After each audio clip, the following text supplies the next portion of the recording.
Hello everyone and welcome to the Coffee Club podcast. I'm joined here today by Einabo once again. Shazam! We're not cutting that. We're not cutting it. I was going to try my best, but I didn't want to scream it because my neighbour would hear me. Yeah. Honestly, it's like we came back from watching Shazam today, and oh my goodness, it's going to influence a lot of conversations going forward. I mean, it was good. It was really good. I don't know if you guys have seen it, but recently DC just dropped. Well, recently, literally, I think 2 days ago. Maybe, 2 days ago, yeah. DC dropped Shazam. Arguably one of the. I mean, I was watching a video about the comic, and somebody said it's the worst. One of the worst DC characters, well, the most wackiest. I don't know if that's true. I think it's the wackiest DC character because the whole story is fucking stupid. Basically, the premise is there's a little 15-year-old kid, and he gets given powers by a magic wizard. Yeah, and on command of a word, he becomes an adult with basically Superman. Yeah, he becomes a low-budget Superman. Yeah, pretty much. I always say low-budget Superman. I literally just say it's literally Superman. Well, but this is like, I mean, without even going into the story, I said to you the moment we walked out, kind of proves that you can make a film about a character who is borderline invincible and still make it brilliant. I talked about stuff like One Punch Man, and it was, like... Should we keep this spoiler free? Because it is pretty early, and I don't think everyone... I think we should keep this spoiler free, because I remember we did Us literally as the film came out, and I saw the comments, they were like, oh, it's convinced us to go see it, but we've kind of spoiled the twist, so I think we're gonna do spoiler free. Not that there's much to really spoil about the film, because it's so baseline, I'm not going to say most of it's in the trailer, but you can kind of take the vibe from the trailer. It's not like Endgame where you have no idea despite the film's coming out. And it's not like Us where the trailer didn't really say much either. We are 2 minutes and 10 seconds in and Endgame has already been mentioned. Yep. It's not a coffee club without a Marvel reference or an Endgame reference. Yeah, or a superhero. Like, I mean... It's a film podcast, but let's be real, like 80% of the market right now is superhero films. Because it's that time of year. It's the time of year where you've got stuff like superhero films coming out like left, right and center. So it's only natural for superhero films to be the talk of the cast at the moment. Yeah, I mean, next year there aren't many. If not any... Sorry, my chair's squeaking. Yeah, it's just chair squeaking. But yeah, I just swear there aren't that many next year. I think Marvel are going on like a 10-month break. Yeah, but they've got Black Widow. That's not confirmed though. It's confirmed. The casting. Maybe that's the only. Yeah, but I think that's late next year. Yeah, I don't think there's anything much. I'm pretty sure after Spider-Man they're going on a 10-month break. Wait, we're not talking about Marvel. We're talking about Shazam. Stop talking about Marvel. DC needs the spotlight this time round. Yeah, and they deserve it for Shazam. Really, really good film. Yeah. I commented on it and I thought that it felt, because you know how I've said like films that feel like a TV film. I said that first, the first Avengers film felt like a TV film, but this felt like a TV film. But like film, like good. Like it was good. Not like the case of this is a TV film, it's bad, but a case of like it was real for an invincible superhero. It was really like down to earth and grounded. It was so grounded. Yeah, and I found the whole thing really like wholesome and family like, and it was like. I keep saying like, but it was, I can't really explain it. There was something about the cinematography. It was so close up, and there were shots. Shot reverse. It was constant shot reverse shots. Yeah, and there was also shots of just when they're at like the dinner table, and they're like they say grace or something. Is that what Americans do? Yeah. And that's like really sweet because you don't see wholesome. That. You don't see that in superhero films. Yeah, I think with superhero films, especially recently, a lot of them are like, world-ending threat that's going to destroy everything and kill all their family and everything. And it's like, the moment I remember watching it, and it's, okay, this is one spoiler, but I remember the typical cliche where they find a loved one, where the villain finds out about a loved one being related to the hero, and they go, like, kidnap all of them. I felt when that scene happened and he started to put the dots together, I was like, oh no, they're gonna go for that cliche. Okay, that's a bit of a spoiler, but if you didn't think villains were gonna put dots together, then you've not watched. Yeah, you're kind of stupid. Yeah, but I'm cold. I'm getting I'm cold as well. But it was, I don't know, man. It was like, I think. It maybe sends a message to DC, Marvel. I mean, to DC really, because obviously it's not the whole team from DC working on it. But like, and to Marvel with the fact that like we've had adults in superhero films, and they're not all the same. They were at one point in 2015, but for the majority now, they're becoming pretty vast and different and exotic. With DC, it's pretty. They're not all the same, but it's the same cliche. But we saw with Spider-Man: Homecoming, teenagers getting powers. But even with Spider-Man: Homecoming, don't get me wrong, it is my favorite Spider-Man film. Really? I think I prefer it to Spider-Man 2. I just prefer Tom Holland quite a lot. And he still hasn't seen Spider-Verse. Yeah.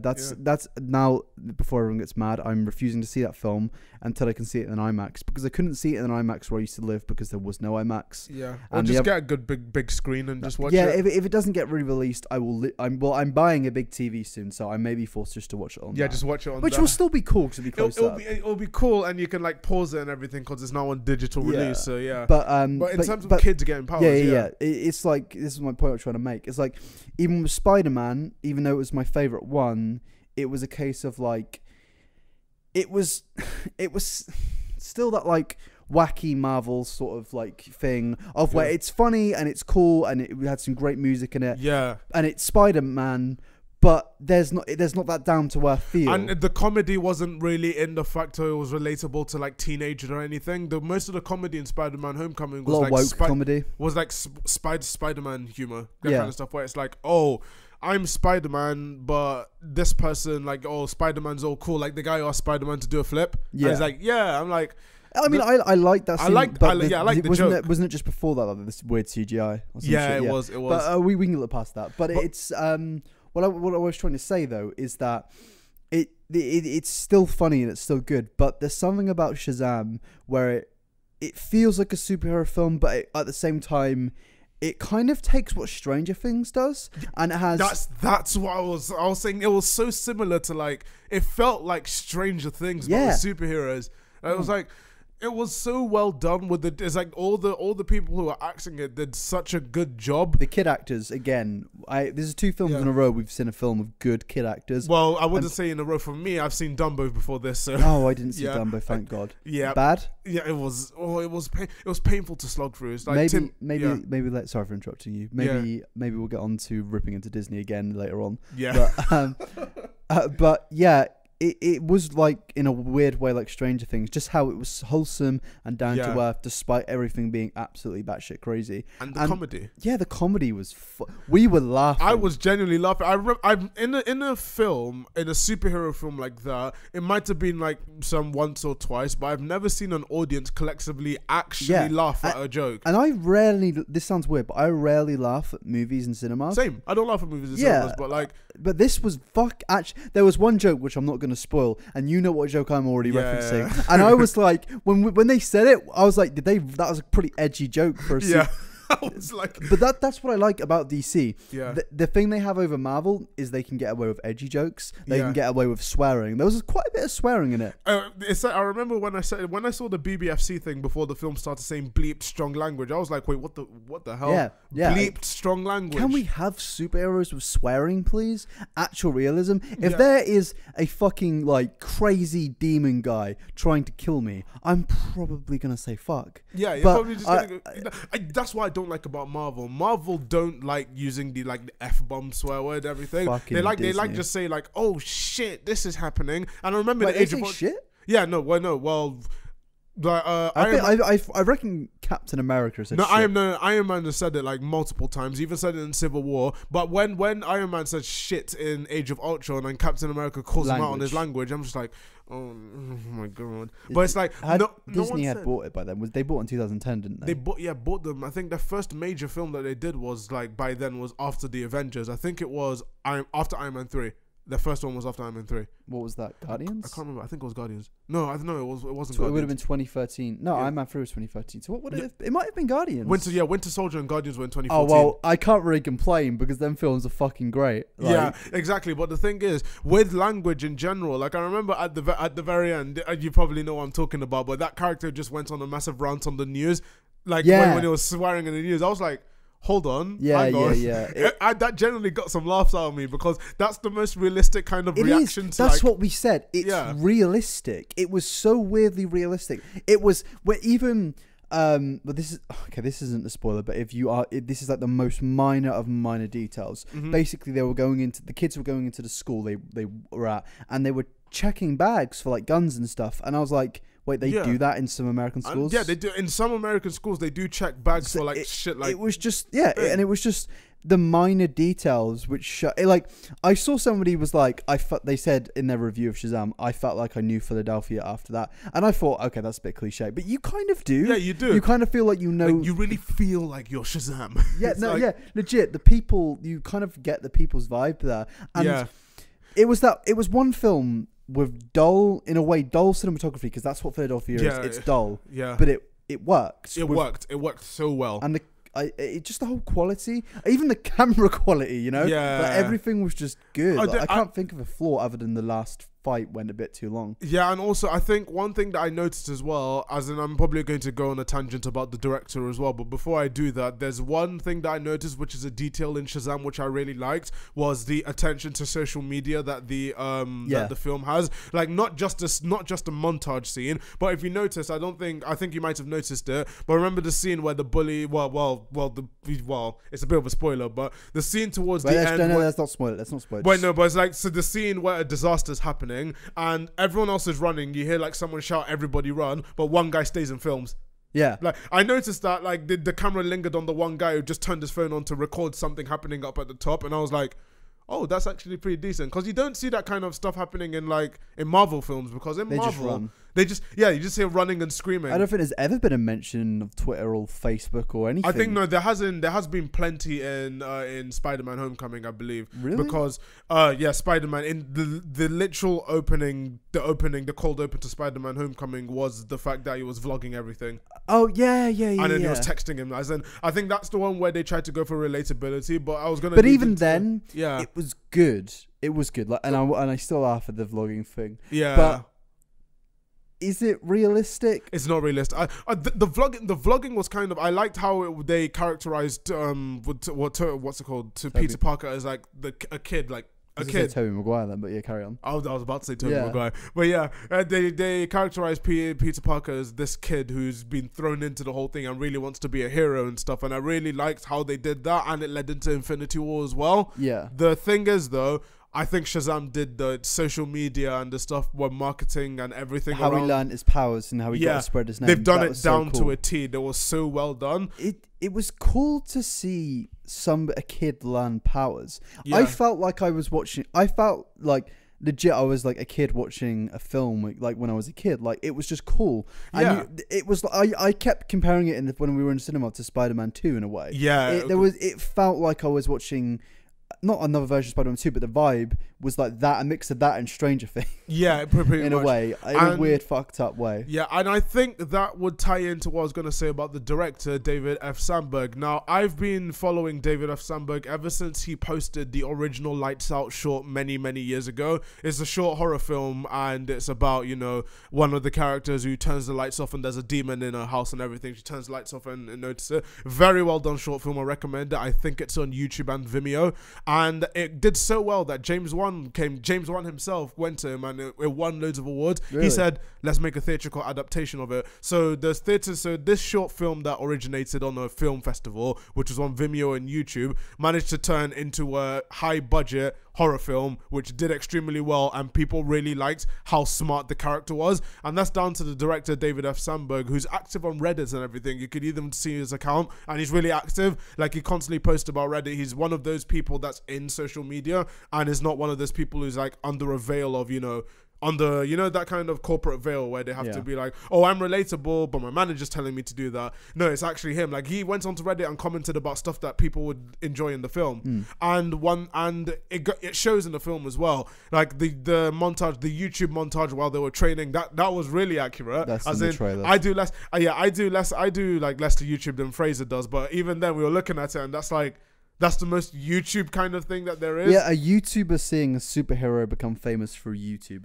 it's like so cool. And it's not just that, it's like that film did it right. All these other films are like, oh, it's got 20 billion views overnight, and you're like, no, one video banged and then the rest were on standard views. Yeah. But they just nailed this film. They nailed the realism so much. I can't say the director enough. And also, it was really cool of the director to feature that same actress who was in the original short film and the theatrical adaptation gets a role in a DC film. That's really good for the CV, because I clocked it immediately. I was like, isn't she from Lights Out? And I was like, yeah, it's her. I think what this film says, and DC fans, if you're listening, you probably won't like this statement, and I think you already know what I'm going to say, is this film's a big fuck you to Zack Snyder. Yeah, I think recent DC, I think it's so good. I touched on this in the second or third coffee club, but the corporate restructuring that AT&T are doing to Warner Bros. Is probably the best thing that's ever happened to the company. Because they've probably looked at this $1 billion purchase. Is DC worth $1 billion? DC's been part of Warner Bros. For ages. When did AT&T buy Warner Bros? AT&T bought Warner Bros. last year. No, not even that. They bought the company that owns all of Warner Bros. How much did it cost? Like 60 billion? Not even that. 100. It was like 100 billion. So they've probably looked at this 100 billion purchase, and they've probably looked at their main film series that they own, which is arguably DC. DC and the Wizard and Transformers is paramount, but DC and the Wizarding World are the only things that make Warner Bros. Money. I forgot they own the Wizarding World, but the Wizarding World's kind of finished. It's kind of finished at this point. And the last film flopped. And it hasn't until Aquaman. They hadn't had a $1 billion film in 6 years. And what I'm trying to say is, like, they've probably looked at that and they think, well, something's fucking wrong here. Something is definitely wrong here. A franchise which has Batman and Superman. The Flash, not Aquaman, but Wonder Woman, like these major ones. I think Batman's the second most famous superhero behind Spider-Man. How can you not have $1 billion film from Batman and Superman? How can you have a franchise big as DC, have a DCEU, but not have a Batman origin story? First, I think it's because people... how did they start it? They started it with Man of Steel. And then Batman. Then straight into Batman v Superman. Where was... It was like the Batman film just got deleted. Or it was like they were too scared to make a Batman film. They didn't even plan it. I think they were too scared. I think they were too scared because it was only a few years after The Dark Knight. The original plan, because The Dark Knight Rises came out in 2012. Man of Steel came out in 2013. So it's technically Dark Knight Rises Otherworlds, technically. I'd say in the loosest form of the word, it's Otherworlds, Elseworlds. Because it's gonna... Oh yeah, Elseworlds, not Otherworlds. But it's gonna get confusing because they have got a Batman film planned, just like they have a Joker film and it's called The Batman. And they're going to have the DCEU's Batman. So there's gonna... This is the one thing Marvel have over every other... over this franchise. Continuity. Continuity is very important in my eyes. Yeah. I think if you have two of the same character, it's not only going to confuse us, it's going to confuse the kids mainly. And also it's the fact that Marvel themselves, the reason why DC have to do this, and it's also down to the Warner Bros.'s corporate structure, was because they had Warner Bros. DC have had shit films. Marvel haven't had a film where the audience and the critics and the commercial revenue that's come from the film have all decided that this is shit. People could argue Wonder Woman, fucking Captain Marvel, but overall that film did well. And it's on $1 billion. Like Captain Marvel is $1 billion film. The audience reaction isn't that bad. It's not that bad. It's like people. It's just that minority, one the extremely vocal minority, I think, at this point. And it's one thing that I noticed as well with DC in general. I'll mention this again mainly because I think it's very important that people know about the whole thing. But with the firing of Kevin Tsujihara, who is the CEO of Warner Bros. Up until recently, he was the one that was directly responsible for, I'd say, single-handedly fucking up the whole of DC for his own personal gain, in my opinion. I say research into this because it's very interesting, but he's the one that sanctioned all the changes for Justice League so close to the release so that they can release it and he gets more money from the AT&T purchase. He's also the one that hired the trailer company to edit Suicide Squad instead of the director and effectively locking him out of the film. And he's also the one that chose the whole structure of the DCEU and got Zack Snyder in to do the whole thing.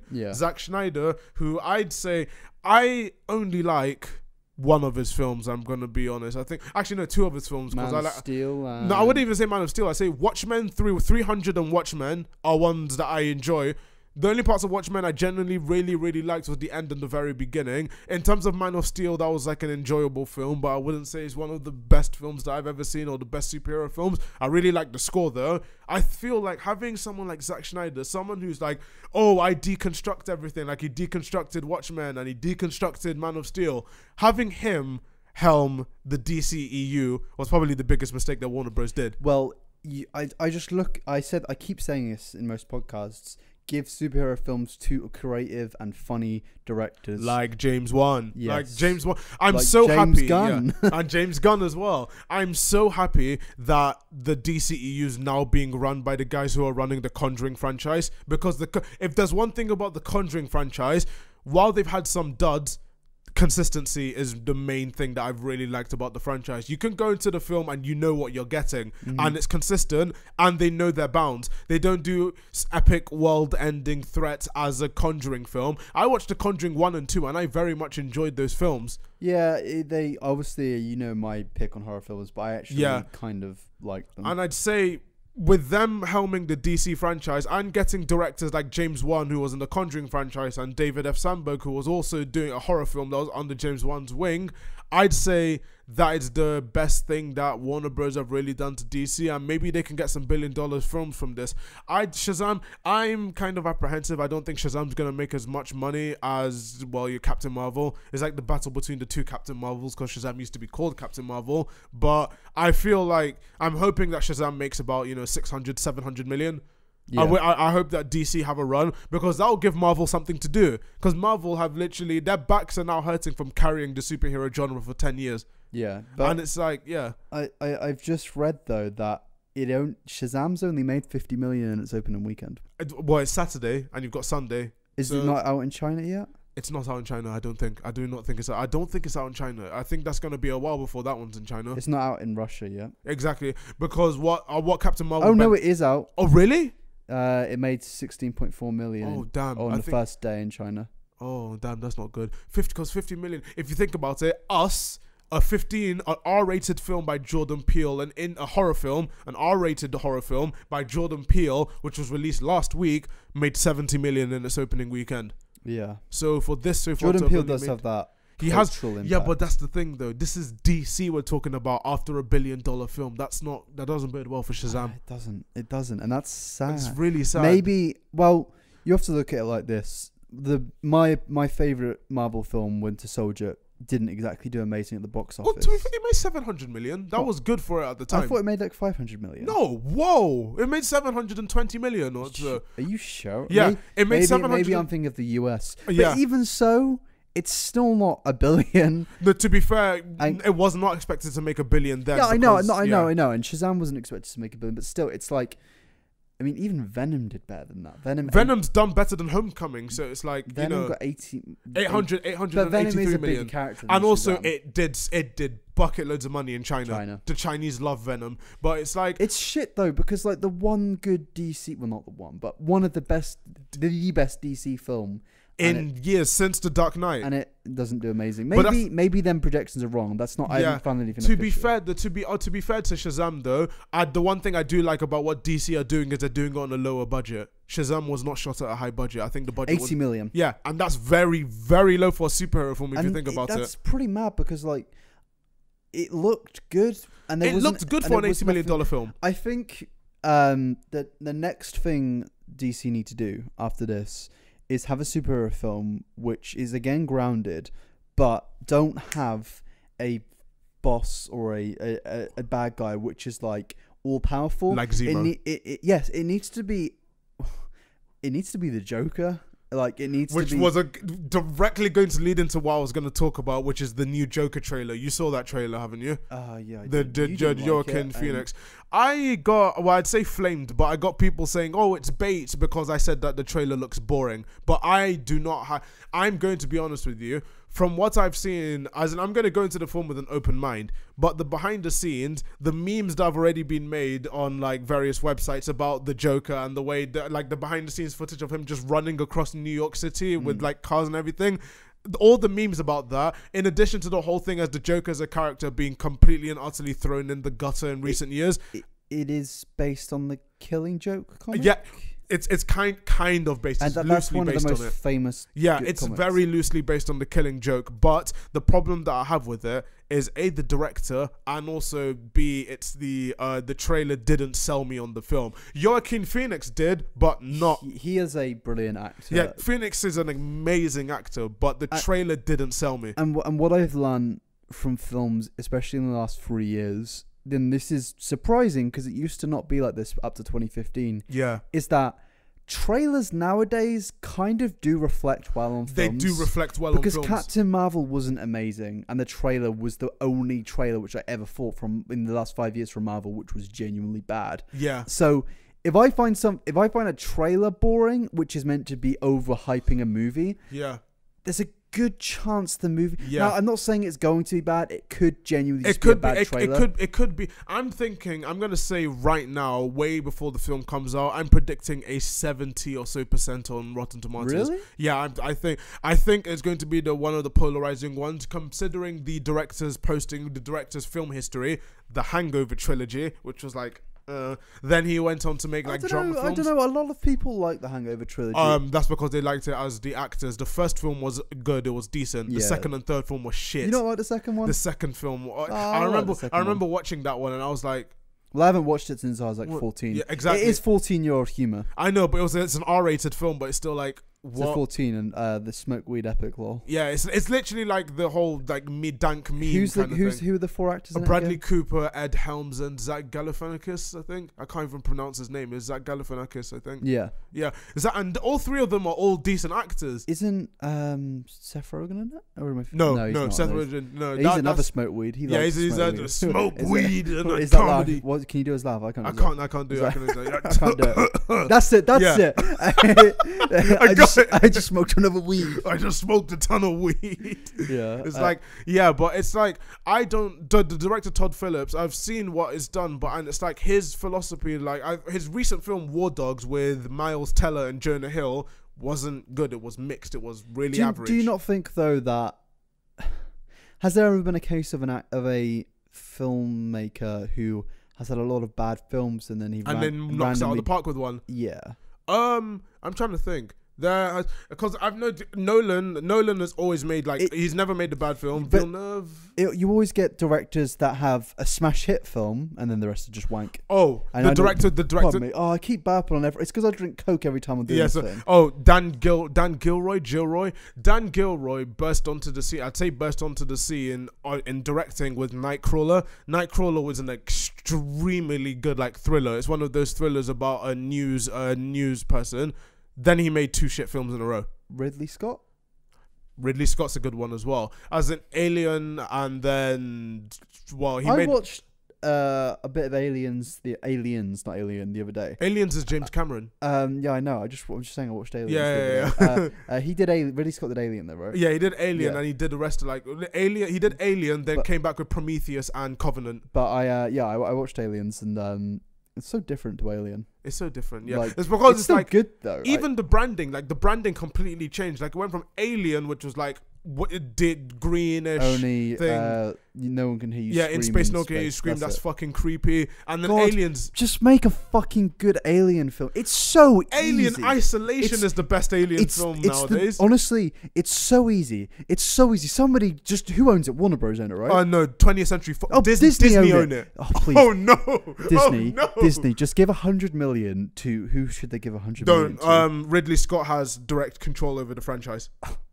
And we're only gonna get films from Ridley Scott. No, but the thing is, Ridley Scott has got such a rich world, but he doesn't I've noticed that I rewatched Prometheus and Alien Covenant, and he's made the scientists so retarded. I hate it. Alien. Oh, you just said the R word. Alien. I'm joking. Yeah. But no. Alien Covenant. I watched that in cinemas. So did I. And I didn't go back to see it. The good thing about that film is the designs of the aliens. I think the xenomorph with good CGI, well, arguably good CGI, but it was that was creepy. It's because it was a renewed interest in the Alien franchise after Isolation, and they fucked it. But it kind of made no sense because how I don't, I may be wrong in this because I don't claim to be an expert on xenomorph. Yeah. But I swear they are like that. They hunt, but they're not like open aggression. They sneak and stuff. Yeah. Yeah, they sneak. So that scene of where the xenomorph is like running and jumps on the ship as it's leaving and he like bangs on it. I'm like, why did he do that? Why?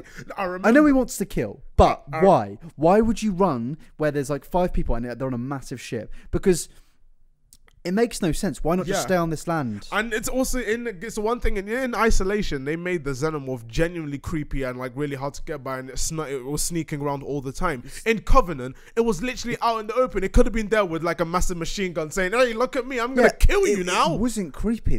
They're these fucking huge aliens which can be made creepy because they can do loads of creepy shit. Yeah. So make them creepy. Just like, if anything, just remake Alien. Oh, that would... Oh no, I don't think that would go down well. I think Alien has got such a large basis. You can do so much with the franchise. Well, yeah, because you have to think, there's, what, like 2 good Alien films? Yeah, I'd say. And that shows how good them films were because it's such a popular thing 50 years later. Yeah, even with so many shit films. Yeah. And renewed interest in the game.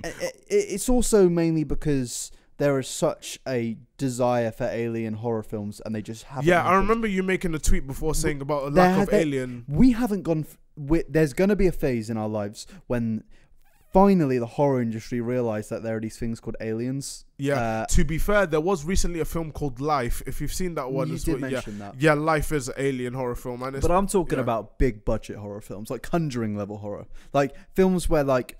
People go out in flocks to watch. Like they go flocks to watch an alien horror film. Because there was that time in the early 2000s where alien films were popular. There was, I'm pretty sure. Because of Independence Day. Yeah.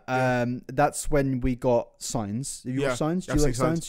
You don't like Signs, do you? I just didn't find it scary. See, I didn't find... Yeah, exactly. Yeah. You need scary alien films. I'm begging, man. I'm begging somebody... I think it's because... I honestly do think it's because as with aliens nowadays in the public eye, you don't take them seriously anymore, because with demons, the reason why people still... I don't take demons seriously, with the reason why demon like poltergeist horror films do so well is because even well not nowadays, but back then it was like, oh, it's a ghost, it's a fucking ghost. I've seen so many demon films. If I walked into my bathroom and I looked at my fucking mirror and I saw a demon, or I saw myself and myself in the mirror is turning its head, I wouldn't be fucking scared, because I'd be like, I've seen this film 16 times. Yeah, I've seen this film on Netflix 10 times in a row. I've seen with alien horror films and stuff. I think it's because people are all with like the Lamau kind of thing, where it's like, oh, aliens do nothing but sit in their ship and smoke weed. Alien films, like the whole alien like genre, just died after Paul came out. Exactly, because everyone's like, right, aliens are now smoking weed with smoking. With Simon Pegg and Nick Frost. It's like when Paul, I think Paul might have been the cast. Did you like Paul? I really I liked Paul. I think it was not as good as the Cornetto trilogy with Edgar Wright, but it was still funny. The whole plot is fucking it's so cringe and cliche, but it's fucking good. It's just stupid. Like, horror films, I think the only decent like alien horror films and stuff I've seen is either on Netflix or in recently. There was a film that was really filmed in my area called Attack the Block. Have you seen that? No. Oh my goodness, that is something else. That really is something else of a horror film, because it's like London. It's like chavs come into contact from outer space with aliens who want to kill like people. Alien chavs? Not alien chavs. So the aliens wearing khakis. No, it's like chavs come into contact with aliens who come from outer space. Why? It's a horror. It's a genuinely good film. It's on Netflix. It's on Netflix, and it's genuinely good. But it's like we've deviated. Well, I wouldn't say deviated because we've led straight into it. But I think the whole thing with films in general is that studio executives just don't have faith in genres anymore, because it's like, you've seen one, you've seen them all. It's that. But you can say that about fucking anything. Like, I don't know. Do people not just look at Marvel and think, well, there are 20 superhero films and they're still booming? And the Russos did tweet today saying that you could start today till Endgame with Iron Man. So yeah, there's that. They're clearly doing something well. So like, yeah, we've seen alien films, but Yeah. They were 40 years ago. Like, make some more, man. We've seen ensemble superhero films. We've seen the X-Men multiple times. So why I've do seen people Spider-Man like 6 times. You've seen Bruce Wayne's parents die multiple times. You've seen Uncle Ben's die like so many times, like, and it's like audiences still eat that. They still eat it up. It's better than Peter Parker being a dickhead. Yeah. In like, you know, but I mean, even though he was a dickhead because his granddad died, but uncle died even. But yeah, it's just a case of like, I just don't get scared by horror films anymore. And I'm just neither do I. Try something different. Yeah, please, guys. Speaking of, we were going to see we were going to see Pet Sematary after Shazam, but we were too tired to. So in the next episode of the cast, we're probably going to cover Pet Sematary amongst others, because there's also It coming out this year as well, Chapter 2. Yeah, another film I'm not going to be scared by. Oh, well, to be fair, did you find It 1 scary? No, I know. Some jump scares got me, but they more pissed me off after the fact because they're like jump scares. I can't, like, I know the premises of It because I've read the book. Same. But I can't remember what happens in It Part 1 much, other than when they went into that weird house. And also when they did the Pennywise. Yeah, and the dancing Pennywise and the projector scene. I think once with that film did some jump scares really, really well. Also the opening scene where Georgie dies. I guess it was one of the best horror films in a while. It's the highest grossing horror film ever made. Yeah. And it's one of the highest grossing R-rated films ever made. It's because it's It. It's because it's It, yeah. And they had some good kid actors in there. Yeah, some and of Bill the best kid actors. And Bill Skarsgård. He was a very good Pennywise. I watched behind the scenes with him, and it was like borderline method acting. After the makeup was on, a lot of the stuff was actually just him. Really? Yeah, like apart from the big ass forehead, he had like all the intonations and his voice and everything was his own thing. It wasn't the script. He wasn't putting on a voice. It was him. Well, It is a fine example of, you can take a film from the 70s or 80s, I can't remember, I think it was the 80s, was it not? 80s, the TV film was the 80s, I believe. Yeah. You can take something from the 80s, which was massive and lived in culture. It was embedded itself in culture for 30 fucking years. Yeah. I was scared of clowns because of It. But it can literally, when I was a kid, it can literally embed itself in culture with no other films made. And then they go and fucking pretty much just remake it. Yeah. And it still does well. Huge success. Yeah. Why not do that with Alien? I'm not going to stop hammering this point. Why just not do that with Alien? Stop making these fucking dumb films. Yeah. Like, okay, Prometheus, that genuinely could have had a lot of potential because it could have led into so much. And it was decent up until the last third. And now we've seen how aliens happen, like were created or some shit. Yeah, and I'm like, when it gets to world building, why does it have to be so godly? Just have these. The gods are from the air and they're gonna make these aliens. Just have these fucked up beings that exist in the universe.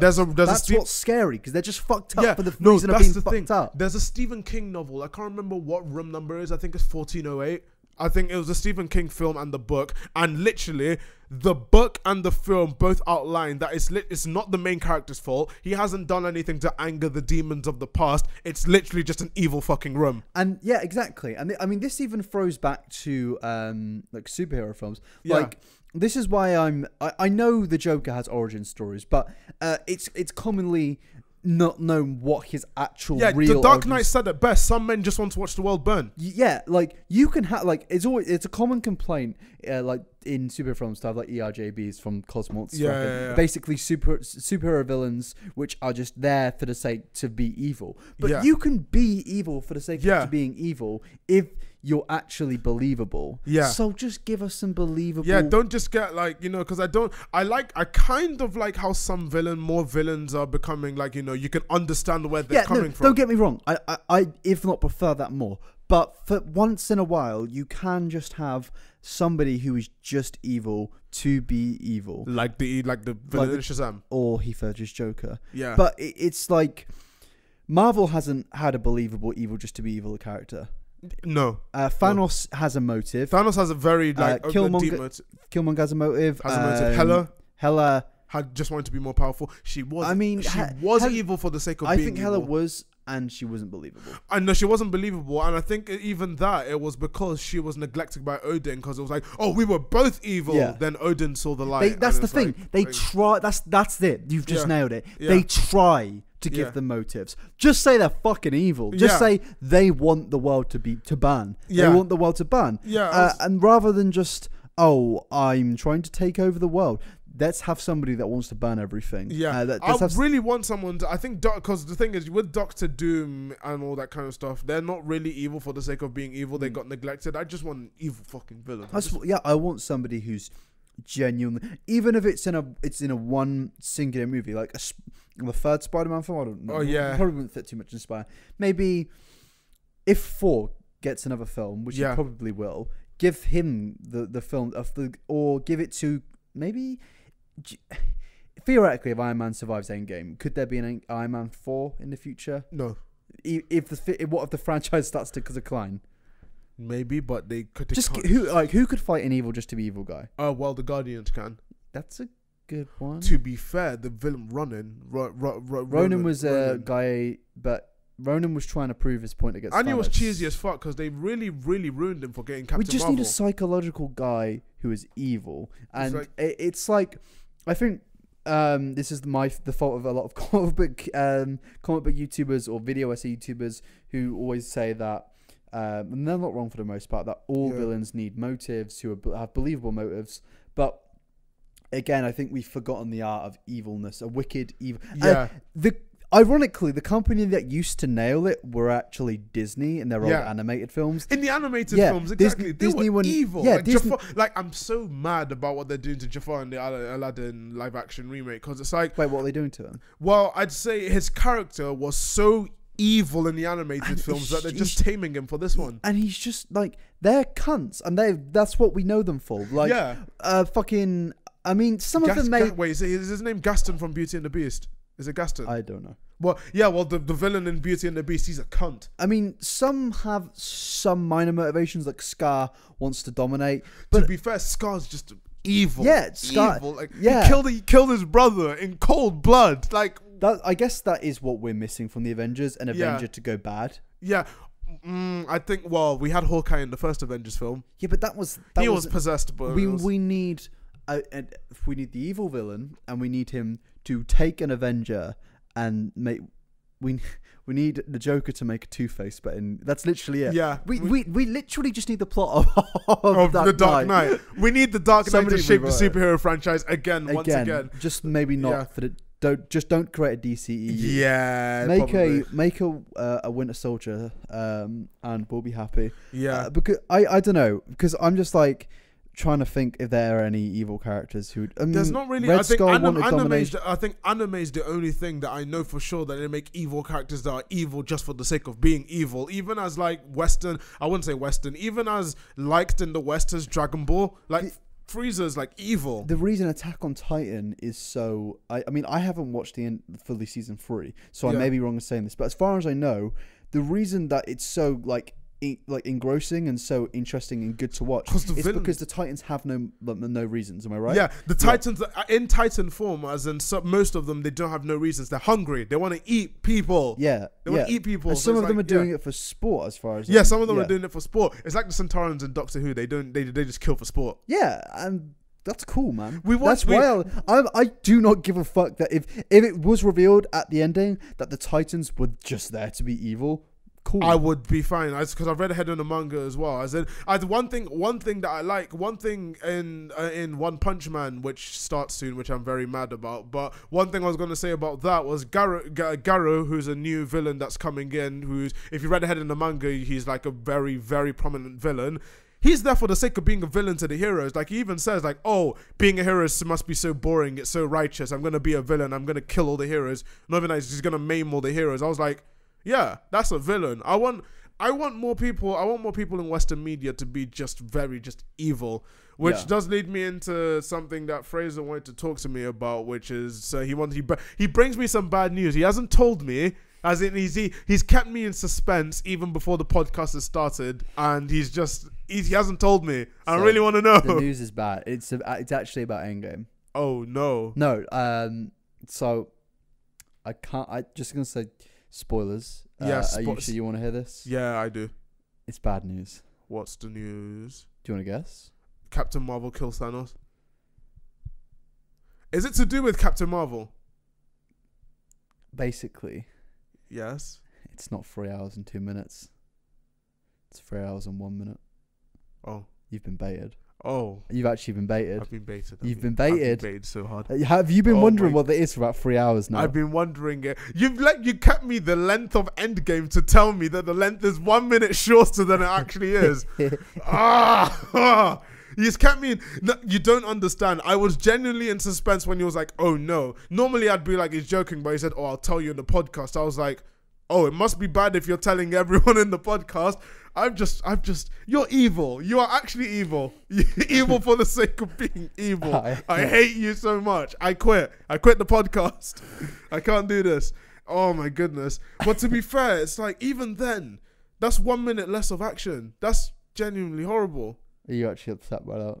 It's 1 minute. A lot of stuff can happen in 1 minute. The Doctor Strange fight lasted 45 seconds. Oh, really? Yeah. It was 45 seconds of like them hitting each other with infinity stones and powers. Yeah. You get 1 minute less of that. It did look cool. That is horrible. At least it's not 2 hours and 59 minutes. Oh no, honestly. They've just put it 1 minute ahead just to say it's over 3 hours long. Yeah, I think it's because the reason why the length is 3 hours long is because 2 hours and 59 looks stupid. Yeah, and also to be fair, if it's 3 hours and 12 minutes, that means it's going to be 3 hours and 2 minutes. That means it's going to be 2 hours and 2 hours and 40 something minutes, because the rest there will be like 15 minutes of credits. I am glad. I am very happy to know that the film is that long, because it's gonna be like, there's gonna be so much that needs to be covered. There's gonna be so much they have to cover, and they're gonna have to do the universe rewriting thing.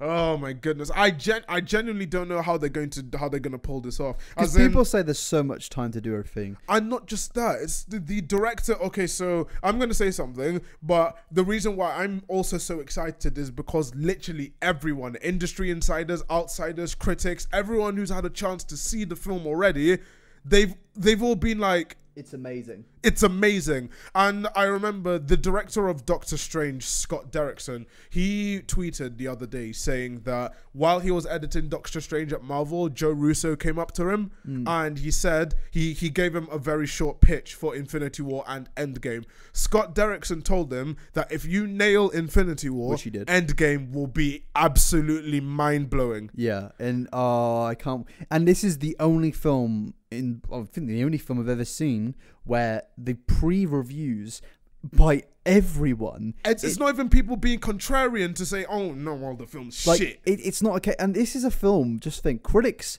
are very pissy with films like this because they're like, oh, it's based on so much other stuff. Like, yeah, especially with Infinity War, like people kind of expected the reviews that Infinity War were getting, like 80-something%, because it's like, oh wow, it's a part one, it's clearly a part one, and we need to see all these other films. But everyone's going into Endgame saying it's amazing. Just think, when, other than Star Wars, has there been a finale film in a massive franchise which in the second part, the last part is bad? Harry Potter's second part in the Deathly Hallows was brilliant. It was miles better than part one. Lord of the Rings, the final one. Amazing. I'd say. Do people like the third? What do people think the third film's like the masterpiece? Or what, the Lord of the Rings? Yeah, Lord of the Rings. As far as I know, yeah, everyone thinks Return of the King is the one, because I remember that's the one that won every Oscar was nominated in, and it was nominated in like 13. A lot of fanboys prefer Fellowship.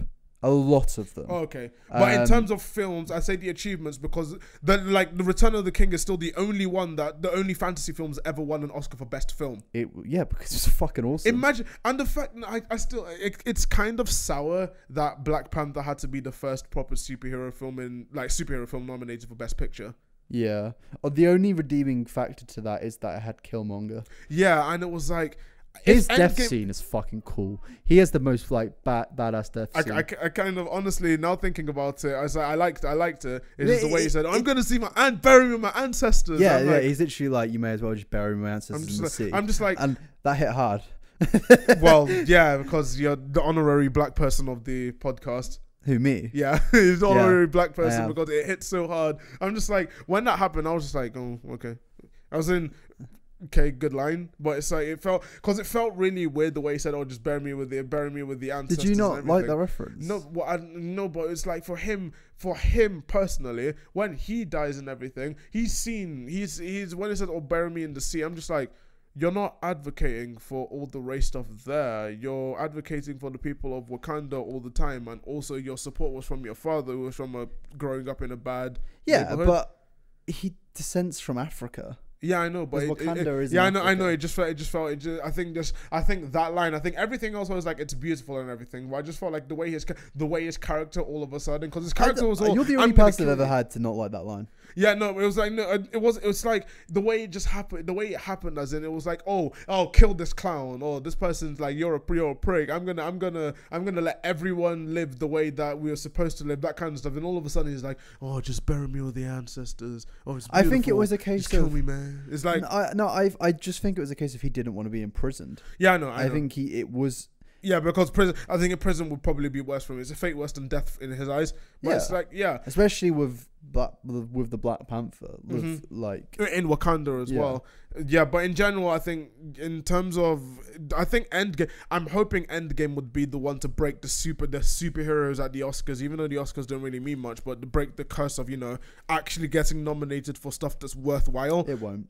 It won't. We all know it won't. We all know because it won't. Fucking, it'll be some dog shit romance film. Yeah. Who gets some form of fucking Oscar? I hate the Oscars. Yeah. Well, who doesn't? The Oscars are a joke. No one likes them. Literally. Is there anything else you want to talk about? Yeah. Yeah. Yeah. I wanted to talk about Minecraft. Oh yeah.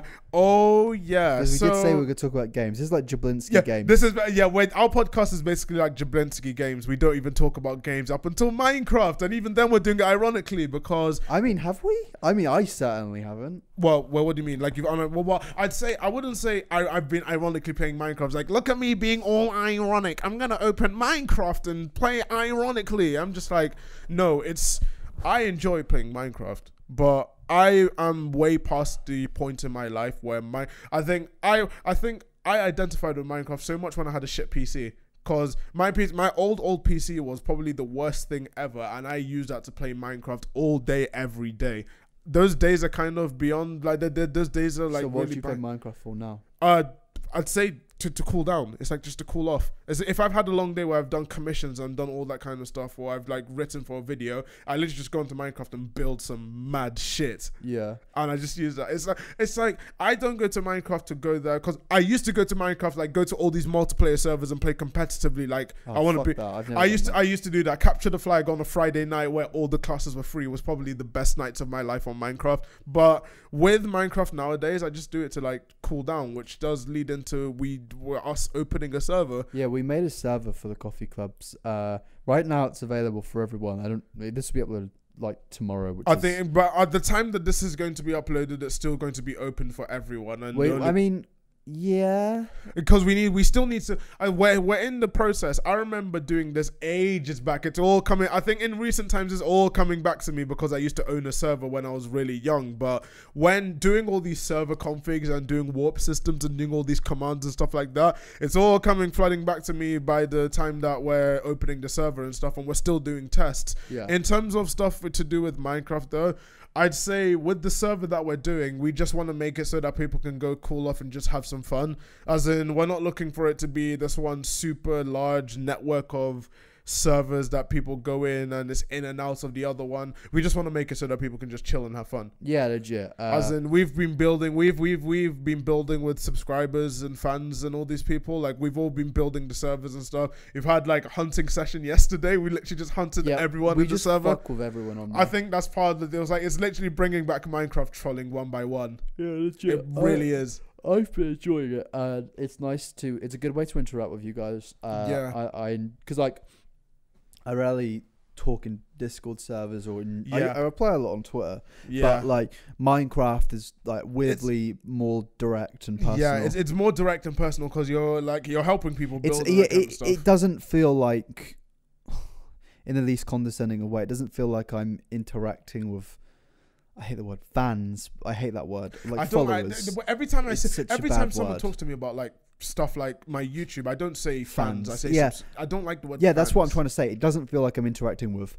I'm like quoting right now. Yeah. Fans. I don't like that word. I guess I'm interacting with followers, but like I'm playing a game with people, and that's a more personal experience. Would like to even play a with game. me, even if it is just Minecraft, like it's still I'm playing a game. And it's the only game that I can guarantee that everyone at least has. Although people, I hate how Minecraft's been released like on 2 different platforms on the PC, because I remember when you open the server and they're like, "What version are you on?" It's like, "I'm on Windows 10 edition," which does raise the point: who the fuck uses Windows 10, the Windows 10 edition of Minecraft? Just looked at my computer, Windows 10. Yeah, I know what you mean. But like the Windows 10 version of Minecraft, like that's genuine. Why would you do that to yourself? Yeah, legit. Just buy the Java version. The Java version is the superior version. Honestly. Yeah, it's been good fun though. The only way to get into this server, by the way, is going onto our Discord server, which I put in the description to every single one of the podcasts. And eventually it will just be available only for Patreons. Yeah, and we're going to get a whitelist on it. Sorry for interrupting. Yeah, no, I was saying that Patreon is probably like the main thing to go about. Now we were going to talk about Game of Thrones, but honestly, we should wait. Game of Thrones is in a week. We're going to discuss this in the next, in detail in the next Coffee Club. The first episode we're going to give that a really clickbait title, like Jon Snow dies. Imagine if that actually happens, and then you've said, "Oh, you've retroactively spoiled it," like Mark Ruffalo did a year ago for Infinity War. Jon's going to die. Let's not talk about Game of Thrones. Let's just answer some questions. Yep, I'm going to go onto the account and let's just go to this Discord server. Not Discord server, onto Twitter, and let's see who wants to. Anything you want us to talk about today, we post on Twitter. And you can ask me the questions. Are there any unpopular movies you've seen that you enjoy? This has been asked by Mr. Cass. Spider-Man 3. Unpopular? I'd say people ironically enjoy it now. Really? Yeah, they've ironically enjoyed it. It's okay, like Spider-Man 3 has now become a hit. Yeah, it's a hit. Okay, let me think of some. Give me some suggestions. Suicide Squad. Fuck Did off. you enjoy? No. No, you clearly enjoyed it. You can't even ironically enjoy that. You film. can't. It's not even like that campy feel. It's just so shit. It's unpretentious and dumb. No, give me more suggestions. What do you want? You said he hated animated films, so I can't say Shark Tale because Shark Tale was my guilty pleasure. What film was unpopular like that people didn't? Well, Captain Marvel arguably, but that's the vocal minority. I can't really. I'm not gonna go back to rewatch Captain Marvel optionally. Venom. Yeah. Oh, do you liked Venom? Yes. Oh yeah, I'd say definitely. That's one of the unpopular ones. Okay. Yeah. Someone asked a similar question. Everyone's saying Shazam and Pet Sematary. We've talked about Shazam and we're going to talk about Pet Sematary in the next one. I'd love for you to. So Sinhead Yum Yum Beans has said, I'd love for you to expand on scores and soundtracks. Example, what makes a bad one? Are they getting better or worse? Overused instruments or common melodies? They are getting much better. I'd say there was a dark age. There was a very dark age in soundtracks. Would you say between like 2005 and 10?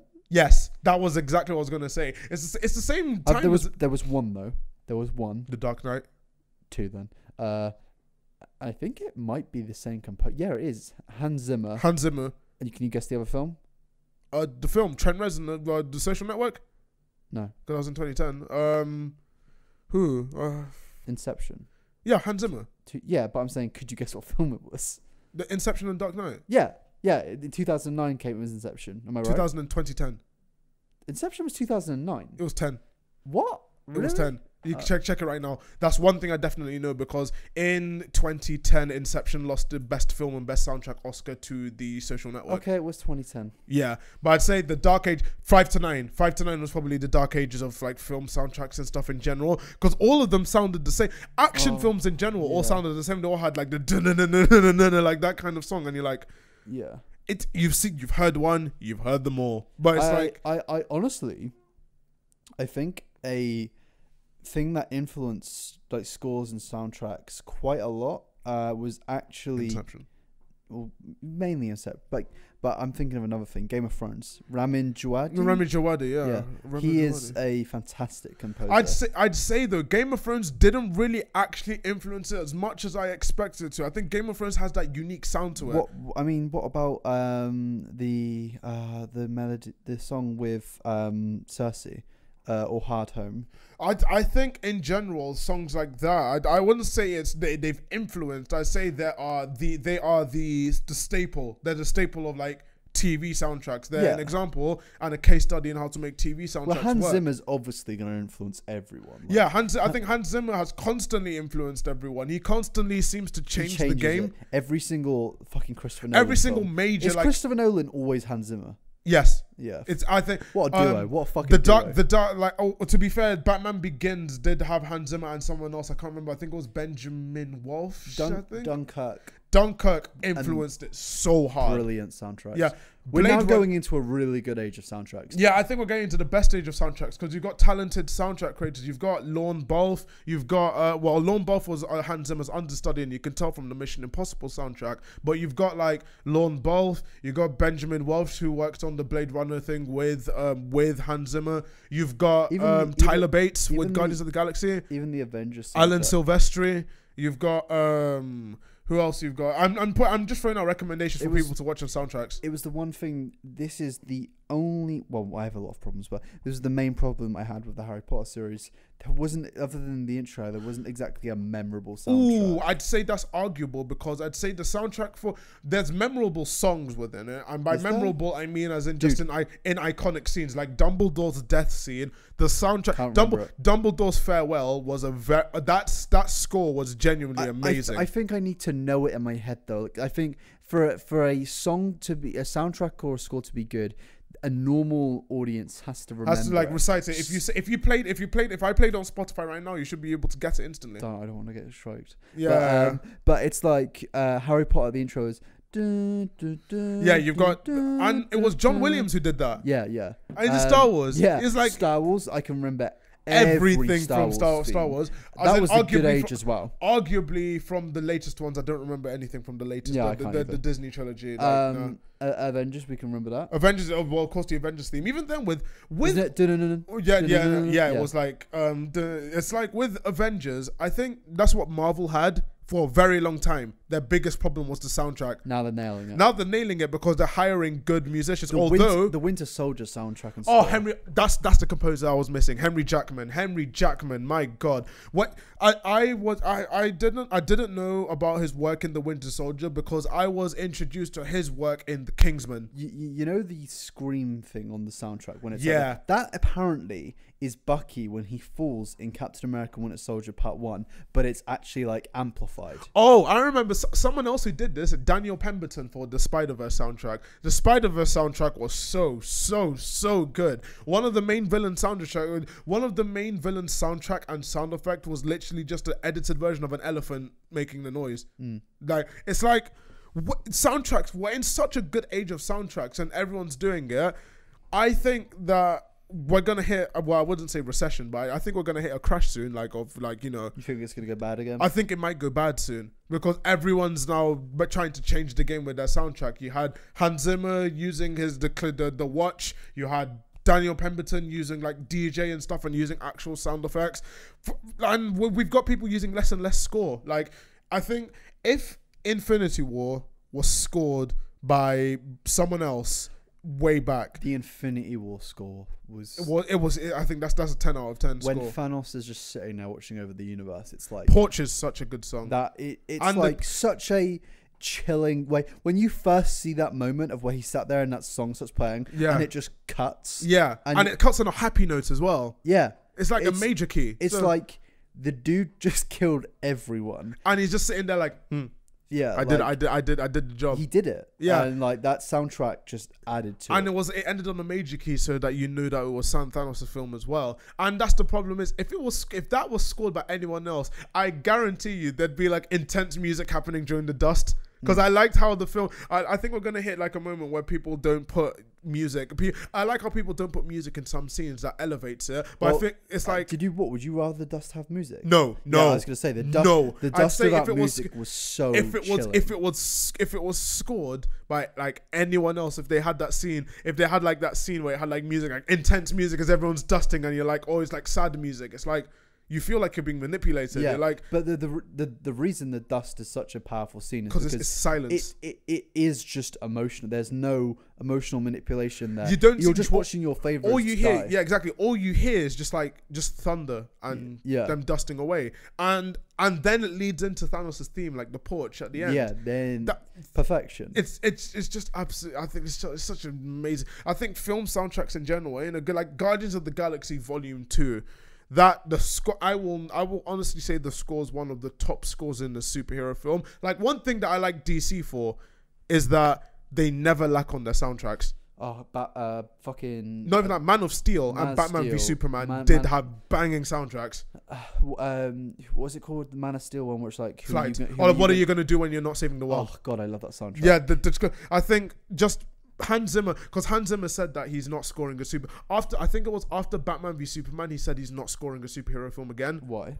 Because he felt like he wants to do more stuff afterwards. But he's coming back, and guess which film he's scoring in his comeback into superhero genre? Batman. No. Endgame. No. When is it coming out? This year. Spider-Man. No. The fuck? What else is coming out this year? The superhero film's coming out this year. Oh God, it's gonna be so wank, isn't it? It is. Wait, let me guess. Can I have a clue? The biggest clue is that nothing's happened with it in ages. Please don't say Hellboy. No. It is a superhero film, and it is one of the bits. Is Marvel. Marvel. Yeah. Is it weird that I'm not guessing? Oh my God! Do not say X-Men. It is. Hans Zimmer. He's scoring Dark Phoenix. He's scoring Dark Phoenix. How they got him, I will never ever. Is this why you said Dark Phoenix has a good soundtrack? I'd say that's why I'm saying Dark Phoenix might have a good soundtrack, because Hans Zimmer's on it. How the hell Fox got him on is beyond me. I saw the interview. I saw the interviews, and it was like saying that, I like the director's vision and everything. I was like, you know what this sounds like? This really smells like the Amazing Spider-Man 2 all over again. It's gonna be so shit. It's gonna be so bad. I can't wait. I'm going into that film with zero expectations. I'm going with Sophie Turner, other than when she's in Game of Thrones. Sorry, Chief. I'm sorry for you. Chiefs No. Honestly, even in Game of Thrones, even recently, it's like. I did not like her performance. It's like. She cannot act in the trailer. She just can't, dude. She can't. And there are a lot of bad actors in Game of Thrones. Like, don't get me wrong. Tyrion, what's his name? What's his real name? What? Peter Dinklage. Yeah, Peter Dinklage. In Infinity War, he was the only bad actor. I just couldn't stand that performance. Where's the axe? Where's the handle? It's like, bro, what is with these Game of Thrones actors when they come into other franchises? I think it's the case they've been engrossed so much by Game of Thrones that they're like, let's channel Game of Thrones in every character we play. Like Maisie Williams. Oh my goodness. Is she bad in other films? Because I could Doctor Who. When she was in Doctor Who, I was like, bro, I haven't watched Doctor Who since. I know, but honestly, her episodes of Doctor Who were honestly, I think her recurring character, even though her involvement did lead to like the outright best episode of Doctor Who recently in like all time, I still think she's just like, she was not good in Doctor Who. And also she's in the New Mutants, which also reminds me. Is that still? That's not. It's coming. Still no. It's okay, so I'm gonna wait. I need to show you up close. I'm gonna show you an image. This is Disney's. Disney recently had a summit. These are all the films. It's a camera picture. But these are all the films they've confirmed to release in 2019. I noticed how they've added Fox properties onto it as well. I'm gonna read. Oh yeah, fuck. I'm gonna read this to Frozen 2. Yeah. Do you not see the trailer? Fuck no. God. Yeah, but anyway, the trailer did. Just go straight back to my argument from last week. Yeah. Oh yeah, let's make another remake of another fucking shit film. Although it looks better. Captain Marvel. All right. Dumbo, you said it's shit. Endgame is going to be the best-selling film of all time. Tolkien. Is that about Tolkien? It's about J.R.R. Tolkien. I saw the trailers for it. It looks good. It's Fox. It's Fox Searchlight. That's why. Okay. Dark Phoenix. Lol. Penguins. What the fuck is that? That's Disney nature. It's an animated film. No, it's a nature documentary. Okay. It's a nature documentary. Don't Aladdin. Toy Story 4. I see the pain in your face. Stuber. What's that? Is that cool? What? Stuber. That doesn't look something that Stuber. Oh, that's a Fox film. If it doesn't have Disney on it, then it's Fox. The Lion King. Well, yeah. I'm actually kind of. I'm apprehensive about The Lion King in general. Honestly, I watched the trailer and it's interesting that they haven't shown anyone. It's the same director. They haven't shown, and it's the same guy doing Mufasa. Oh yeah. But everyone else is gone. They haven't shown anyone speak yet. Apart from Mufasa. Oh really? Apart from Mufasa, yeah. I haven't seen that. New Mutants, I don't even know. Like, yeah, but that's the only parts of the like. Star Wars still hasn't got a name. It hasn't got a name, and it comes out in less than 9 months. Yep, I think the trailer's going to be attached to Endgame. What? Okay, so wait. So the trailer's going to be at the end of Endgame. The beginning of Endgame before it starts. That would be so cool. Yeah, wait. Even I would be hyped for Star Wars. Because that's what film companies do. Dude, imagine we see Infinity War, then we see a Star Wars trailer, and then we see Endgame. Oh, and then we get a post-credit scene. Apparently, there actually might be a post-credit scene. And there might be. But who will return? It'll say Spider-Man. It'll be a Spider-Man post-credit scene. I just noticed. Nah, it will, because it will say Spider-Man will return and Spider-Man Far From Home. Imagine if it's Thanos will return. That'd be cool. It won't. They already did that. Yeah. Imagine if it said like Ultron will return or Doctor Doom will return, even though he hasn't. Even I don't think it will. Doctor Doom will enter. Or some shit like it that. always does the actor or actress who will appear in the next one. What can realistically probably can't, but could they record? We've already spoken about this before, but could they record a post-credit scene for a Fox character and shove it? Unfortunately, the Russos have said that they're still tweaking. They're still tweaking the film, but there will be no new picture. What they filmed is the final film. Oh, that's fucking. So yeah, it's pretty much it's like there's no there will be no changes. Oh. So it's like with the I think, should I do another question real quick, because we talked so much about scores and everything. Yeah, we did go on for quite a while about that. Yeah. What's the best and worst animated film that you have seen, Charlotte? It's just asked. Worst animated. The best and worst. Minions. Wait, best and worst. The best, the best film and the worst film. Best Minions, worst Toy Story 2. You are fucking joking if you say. Are you swapping them? You're still baiting me. You're swapping both of them. I'm not baiting you can't. Minions is a beast film. Minions. It's a beast film. Minions. Yeah. Not Despicable Me. No, Minions. You're baiting. You Minions, have to be baiting. Minions is a beast film. Toy Story isn't. Yeah. What about Incredibles? Minions. Interesting. You're gonna get crucified. you are going to get crucified. Yeah, I'd say with my one, it's probably I'd Spider-Verse. Minions, alright. Nice. Spider-Verse. Yeah, Minions is good. And the worst one's Minions. Fuck off, really? I've seen worse. But I'd say the worst. Have you seen Toy Story 3? But yeah, of course I have. So you've seen worse. Yeah, I've seen worse. Let's carry on. It's awful. Yeah, I swear Fraser said in the past that he hates animated films. How come if he hasn't? Sorry. No, Imogen, he said it. You ain't wrong. You ain't wrong. I just hate them because they're all... Like, people complain about superhero films being rehashed pieces of shit. Yeah. But, no. I hate the animated film industry because 90% of it is remakes of... sequels. Even worse. Sequels. They're all sequels to everything. And they're all unoriginal. And they all have the plot device of where when one random good character turns out to be a surprise villain. Nobody fucking cares about Disney. that anymore. That's the most Disney thing ever. There's no good villains anymore. It's all boring. Other than Spider-Verse, and I haven't even seen that film. Yeah. And I know that's good because I've seen how everyone goes crazy about that. And I will watch that film. But I am passionately hateful towards animated films because they are wank. They are wank, and you will never convince me that they are not wank. They used to be good up until 2009. The last good one was WALL-E? Up. Up. Yeah, the last good one was Up. I liked Up. Up was good. Did they make Up 2? No. Thank fuck.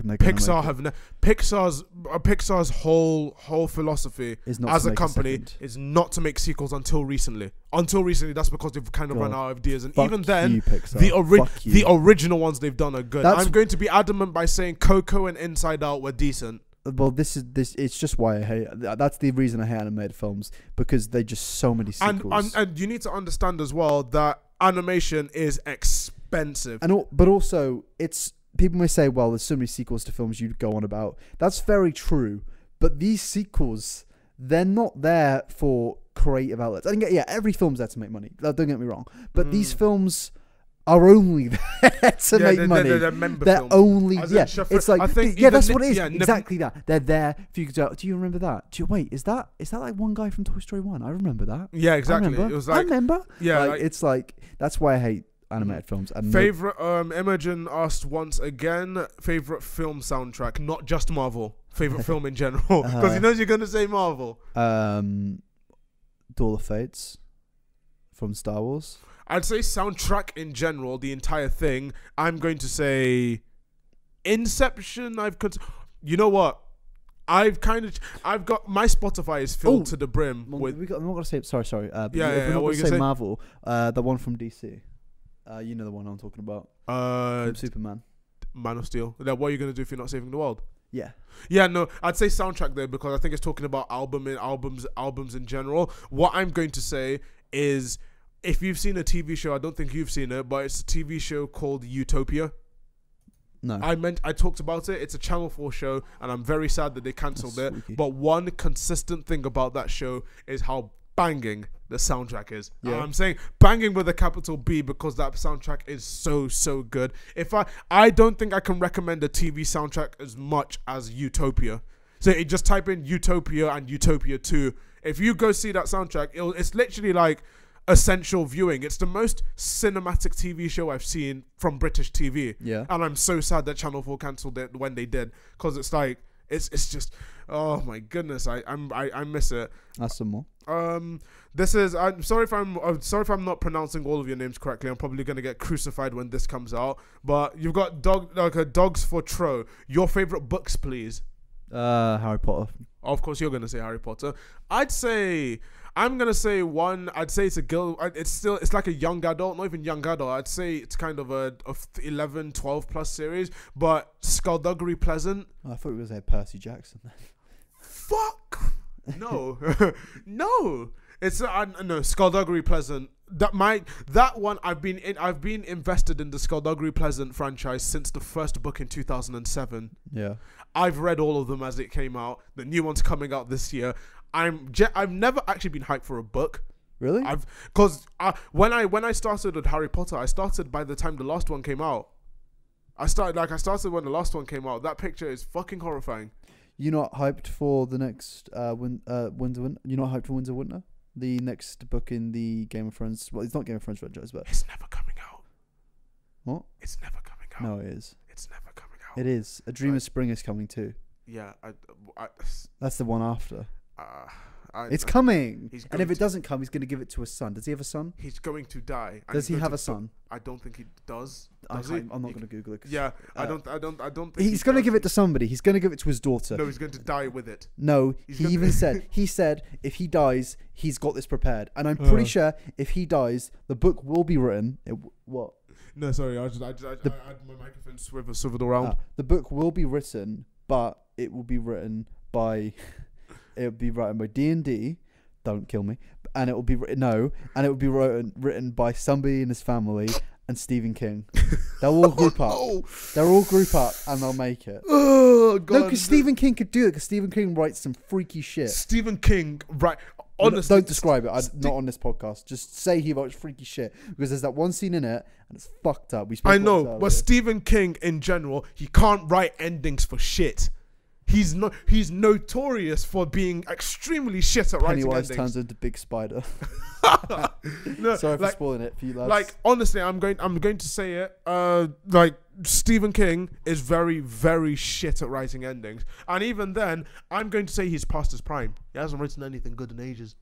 Yeah, does he release anything? No, he releases a book like every minute. Yeah, I know, and he tweets every nanosecond about some stuff. Trump. Yeah, I love Trump. He's a good lad. Orange, please. What's it, man? Don't say that on her cheek. What's it, man? We've already said thoughts about the Joker movie.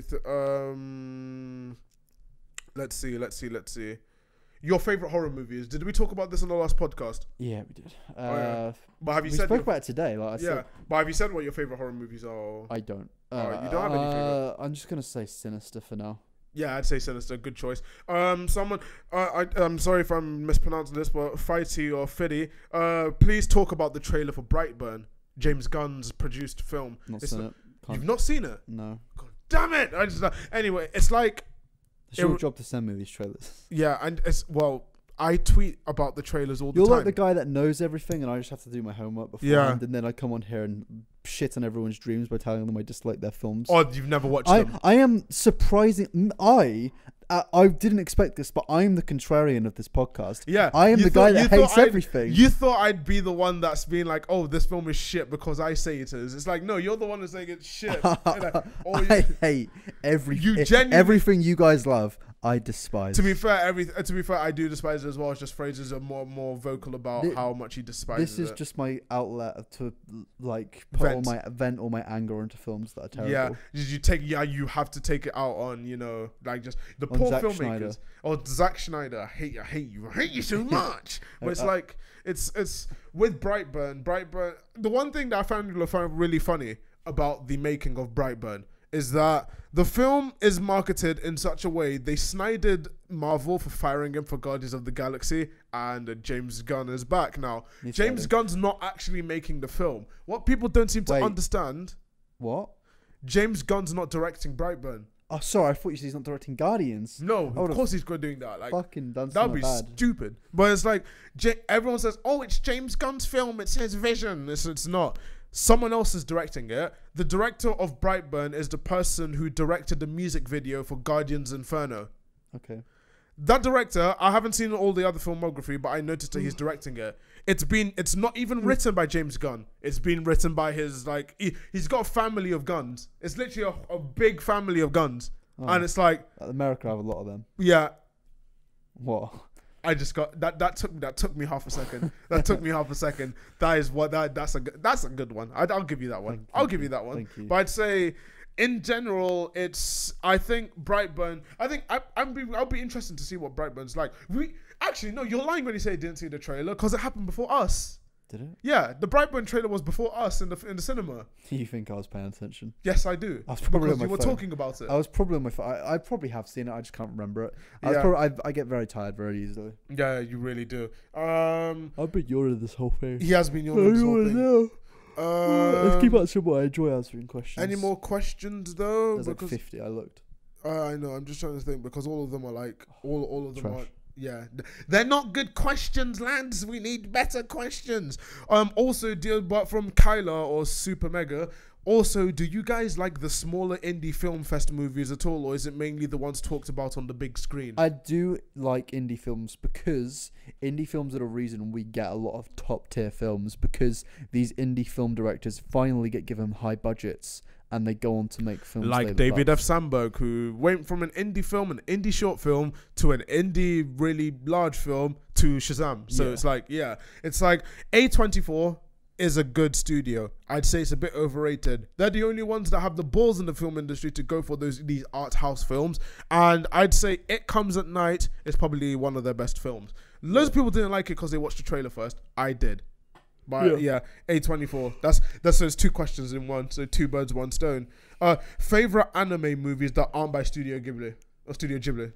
Oh Jesus, that's fucking difficult. Your Name. Huh? Your Name. Was that not made by them? It's not Ghibli. I'll go for Your Name then. That's fucking. I think Your Name is a class film. Great. Instead of anime, and I think Dragon Ball. Sad. Yes, very sad. But I'd say Dragon Ball Super Broly was good as well. I'm not even gonna lie. I genuinely, even going in blind, Broly was good. Dragon Ball film come out this year? Yes, Broly came out this year. Was it any good? Yeah, it was good.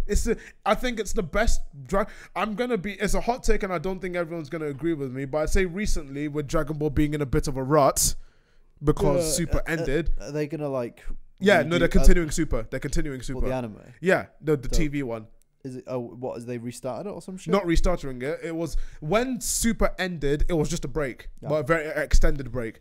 In that break, they had Broly. Broly was good. I watched Dragon Ball loads as a kid. Yeah, I kind of missed the whole thing. I'm in the anime hype, but I can't talk much about anime because Fraser hasn't seen any. Because it's like I normally see what's up, like because some anime have good writing, some haven't, and some are really well made, some aren't. But did you like grow up with anime? Because I like. No, I'd say wait. So you didn't watch, in terms of anime, Pokemon, Yu-Gi-Oh. I was in the 4 kids. I was stuck with 4 kids. Yeah, I know, but Beyblade. Yeah, yes. I think in terms of anime, the ones that I grew up with were so watered down with 4 kids that when I rewatched them when they were on Crunchyroll and Netflix, I was like, I don't remember this. Pokemon in Japan has guns. Yeah. Pokemon's dark. No, Yu-Gi-Oh is dark. Yu-Gi-Oh is as in it's cool. It's about the fucking shadow game. No.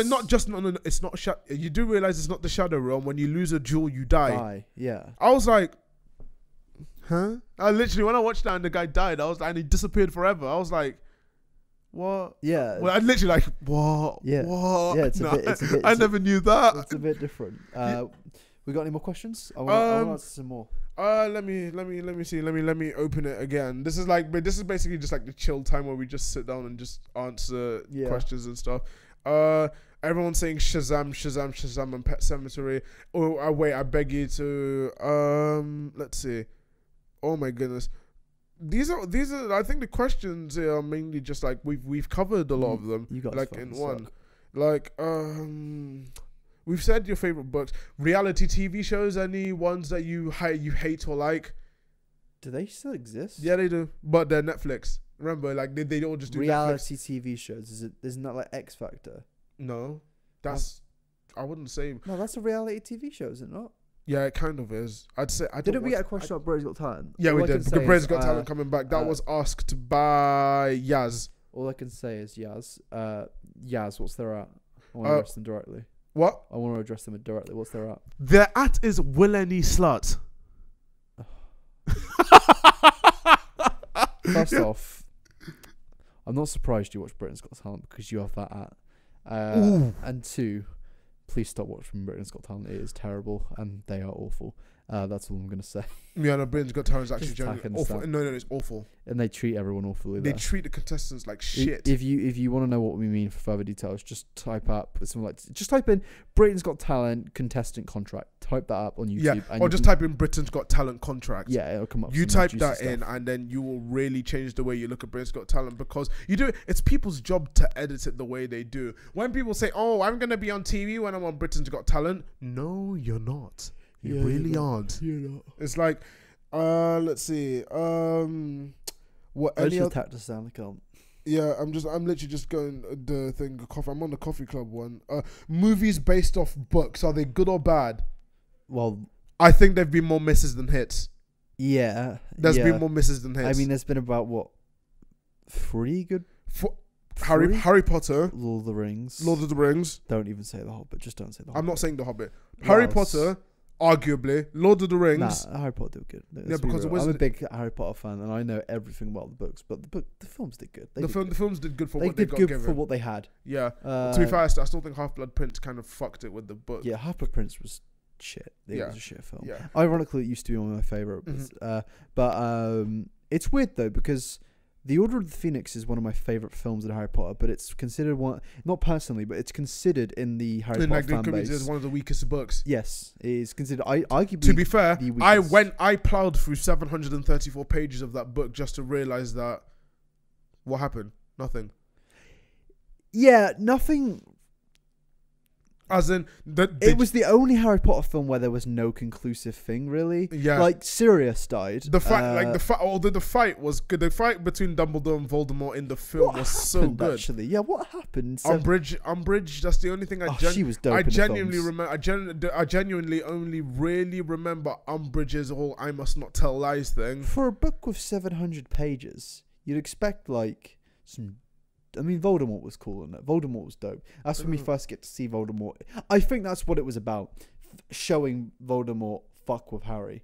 In the Ministry of Magic and everything as well. And control his mind as well. Like when the Dementor, I think it was the Dementors in Order of the Phoenix that came and attacked Harry and Dudley in the beginning. Yeah, it was at the And beginning. I was like, I remember reading that for the first time. I was like, ooh. Yeah, I think the reason they did it is because they needed one film of where they're still consistent at Hogwarts, but also it's a case of like Voldemort hasn't quite taken over, but it needs to show Voldemort's progression in his human form, and then the 6th one is Voldemort's plan is now coming into place. It's a beginning. And then it's a mid part of his plan, and then Deathly Hallows is the execution. Hallows. Yeah, the execution, literally.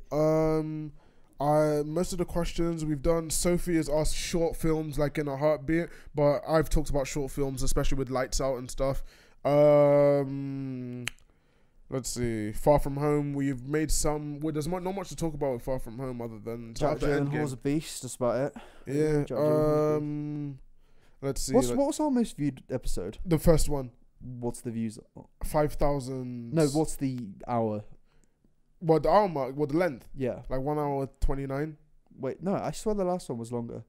Our last one was the longest one. Really? Yeah, the last one was the longest one. Oh Jesus, yeah, it was. We didn't really have a very good title for that, but it still did okay. Yeah. But I mean, I can't. Do we break the record again?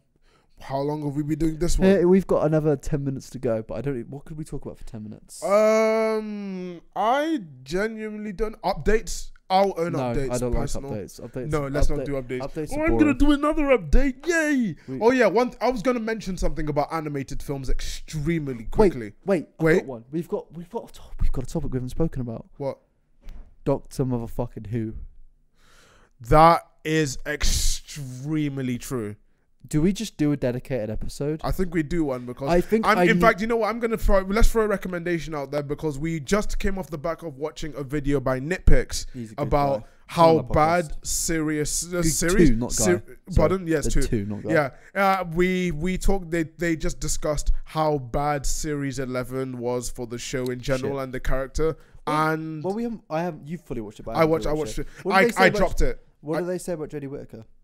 Oh, they say from what she's been given, it's not good. Like her own character, the reason why Matt Smith took the Doctor and made it his. David Tennant and Christopher Eccleston played brooding versions of the Doctor as a character. The problem with Jodie Whittaker though is that I think the only thing they really commented about Jodie Whittaker was how good she was in Black Mirror. Really? Yeah, and how the fact that Chris Chibnall has taken her and made the Doctor like empty. The Doctor does.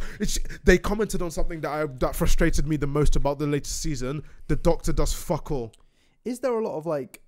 I don't want to be controversial, but is there a lot of like woman empowerment? Virtue signaling. Is that in it? They talk about that in the Nitpicks video. They don't have as much. The Rosa Parks episode is the only one that does, and the problem is. It doesn't do much. The problem with the latest season and is that it's not even that the episodes are like, oh, SJW. They even talk about how the SJW thing is just not really with this show. Yeah. Yes, the problem is the episodes that they do talk about empowerment and stuff like racial issues, and they go to do good like time periods. The villains are just shit. It's shit writing. Well, it's like. The villains in that days were like racists, yeah. I know, and the guy who did it was like, no, the villain in the Rosa Parks episode was literally a racist, and it's not really. It's cool, like it's cool what they did, but it just wasn't good. How Doctor Who works is that you have a villain, and it's in this time zone. And you also see this, like, this is how it used to be. Like, you'd see this dramatic thing from history, but also at the same time, something's happening, yeah? Yeah. So they've done it so many times. Like, even in World War II, for example, there was, like, they showed the effects of war, but they also had cool story times going on. Yeah. Or with the Family of Blood. Yep. So it's 1913, and it's about the Family of Blood. But then they managed to show kids fighting in war, like young kids. And the effect that it has on them as well. Yeah, and it's cool. And it also has that remembrance bit at the ending, and it's really powerful. And that's really powerful. It's really well done. That's how these things should be done. But Series 11 in general didn't really do that. It didn't really execute the main problems. It's very weird how this keeps happening. There's good female actors giving these big lead roles. And they've done lead roles before, but for some reason, when there's this crowd of people being like, yes, we have a woman. We have a woman in charge, and that's great. Turns out to be not good. But it's like they for some reason, despite being good in other things, turn out to not be very good. Now, I don't know if that's their acting or I don't know if that's just a coincidence. It is down to the writing in this case. So because I don't know if there's a pressure there. Yeah, the episodes that Chris Chibnall didn't write in the new ones turned out to be okay. And it was like the Rosa Parks episode. The problem is with racial issues. They even raised it when Martha was a female black companion to the Doctor, and they went into time periods where race was a thing. And I remember when Martha was saying stuff like, you know, in the Family of Blood, where it's like you're black. Literally, as in they were one rating away from calling her the N-word right then and there. No, they were. That's just the closest thing they were. Like in the Family of Blood, that principle where it's like she's literally a slave. Yeah, no, dude, it's like, but that subtleness is a good way of showing what it was like. Even mentions as a companion saying that, oh, the doctor like talks about it, but Martha's like, oh, do they know they're not going to hang? She literally said they're not going to hang me or anything, and the doctor said no, it's fine. But in this one, there was one character in the Rosa Parks episode that actively slaps one of the main companions who's black, and afterwards they're just like, oh, that's not nice, and they never raise it ever again. They just did that for one scene to show one guy being super duper racist. It's like, look at this bad super duper racist. It has to be subtle because, and it has to work. Yeah, it has to work. As in, it's realistic enough to like, you can be racist and be outgoing, so he shouts out to. Are you like, advocating for racism, Buff 9? I am. You know what? I'm gonna say it. I'm gonna say. No, I'm not gonna say it. But I'm saying it's real. I'm saying that. In shows like, it's unrelated, but in shows like The Sopranos, Tony Soprano was racist. I remember in one scene in the show, he hated like black people in some cases. He saw Uncle Ben, and he saw that Uncle Ben was black in, the rice brand. He saw it black, and he had a stroke. Really? And I was like, wow, this is really racist. And also, since this guy is part of his character, it works. With Doctor Who, you had older episodes where it's like, it felt like it was there and it deserved to be there. It felt like it worked. In the new ones, it's literally just saying that, oh, you're black, you're bad, and just being like, it makes it a caricature of it. And if the writers really wanted to raise issues about racial profiling and everything, if you do it in such a way that the person who's perpetuating the racism is such a caricature of themselves, they won't take it seriously. As in, maybe that might be what they're trying to do. They're trying to make it so it's like, oh, you shouldn't take racism seriously, you're bigger than that. But it's like, the way they execute, the way they do all these kind of charades, it's like, it doesn't feel like it should be there. It makes it feel worse. Also, straying away from these issues with diversity and race, because personally, I don't think there was a problem of female empowerment in these episodes of Doctor Who. There wasn't. It was literally the character. And I remember saying to people, because I was for Jodie Whittaker getting the role. I liked that they gave her the role because I know she's a decent actor. But obviously, there was always going to be that anti-SJW crowd, as we like to call them, and who are just as bad as the SJWs themselves, ironically. But yeah, I didn't think there was a problem with empowerment. I was just wondering from your perspective, and clearly you don't think there was. But so I don't know if it's the case of pressure of being a woman actor or just in general bad scripting, because it keeps on happening. A woman actor, even in Captain Marvel, Brie Larson is a very fucking good actor. She is a good actor, and she's proved herself time and time again. Yeah, but she was just, her performance was stale in Captain Marvel. I think that was on the director. Yeah. We watched the video essay about how the Russos improved Captain America. I think the Russos will improve Captain Marvel for Endgame. But now I think if you gave, is it James Wan? James Wan. I think if James Wan did Captain Marvel, then we would have had probably one of maybe even the best origin story. I'm trying to think. James Wan, maybe. I think if you gave a capable director that does more stuff in that kind of field, who's used to it, they probably would do better. Because Ryan Coogler did well. But hell, if you had Patty Jenkins going from Wonder Woman to Captain Marvel, it would have been a bit better. Yeah, but you can't really jump. I know, but imagine if Patty Jenkins actually did Captain Marvel and had it on the Marvel. Who was the director of Captain Marvel? It was two people. It was like Anna Boden and something else. Yeah. I can't even remember. Exactly. And that was also why Captain Marvel felt like such a step back, because the score was uninspiring as well. And the CGI was shit in some places as well. It was a Phase 1 movie. It was a Phase 1 movie. It felt like a step back. But with Endgame, now it's like, oh my God. You know what would have been cool? What? Even though it's completely unrealistic. Yep. If they made Captain Marvel in 2011 and never touched the character until Endgame. That actually would have worked. Yeah, because it would have been like, where is she? Not just that, Nick Fury would have had more fleshing out time before Winter Soldier. Yep. It would. Now I completely understand there probably wasn't much of a plan until Avengers. Yeah. Mm-hmm. There wasn't the plan of Thanos until the Thanos is the first appearances in the end of the Avengers 1, am I right? Yes. Yeah. So that the plan only came in 2011 when he started writing the script. So theoretically impossible, but it would have been nice to see Captain Marvel and then she just completely fucking disappears. Yeah. because there would have. I don't think there would have been exactly a quality difference because it just feels like I'm watching 4-1, but as Captain Marvel. Mm-hmm. I mean, not the same story, but like in terms of quality is what I'm saying.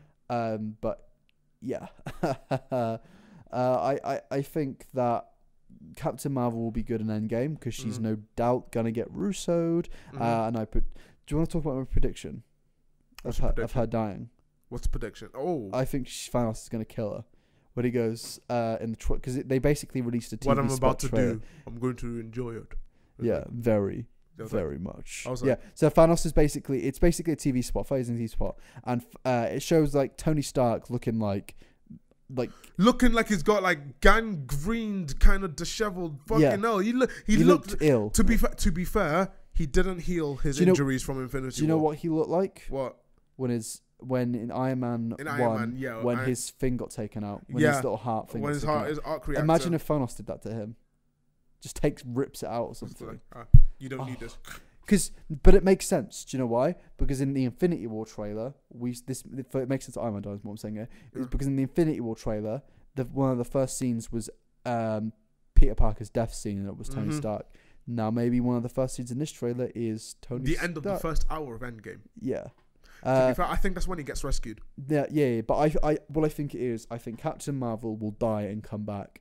I think. Imagine Captain Marvel dies in this universe and in the next universe. I honestly think that we won't see a snap on the scale if we do, but I just feel like he's going to click his fingers and... he's going to do something. I think individually. I think he's going to make somebody go...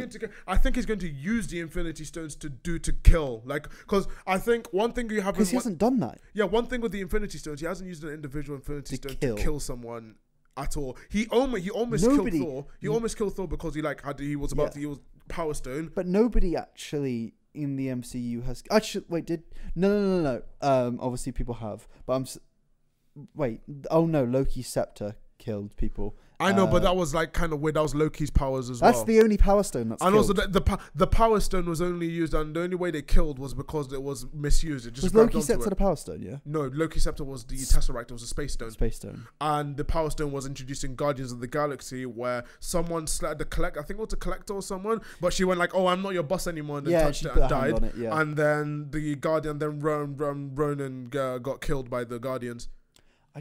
Thanos is going to kill someone. I think he's going to directly kill someone with the Power Stone or something like that. He's going to directly shoot it at someone. And I really think that they're going to go for a Days of Future Past ending where everyone dies, but then another universe comes in. Yeah, but wait, really?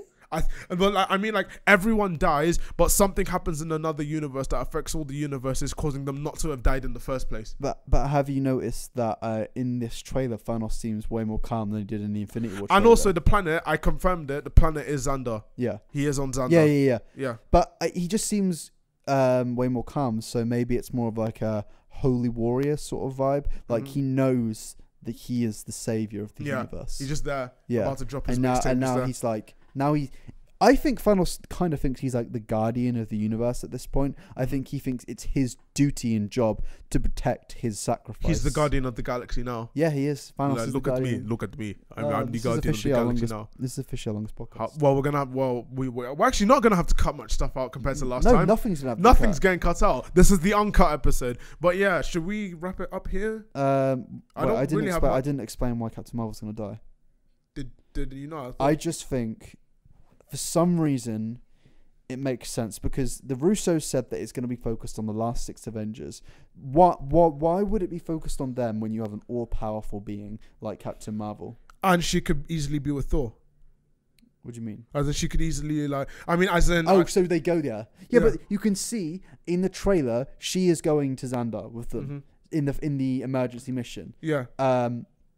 In the Benatar as well. Yeah, and she isn't in the little walking thing when they're walking in their little spacesuits. Yeah. So I think she's gonna fucking die. And Nebula's not there either. And we've established that Nebula has a shot in that place. Dying. Yeah. Yeah.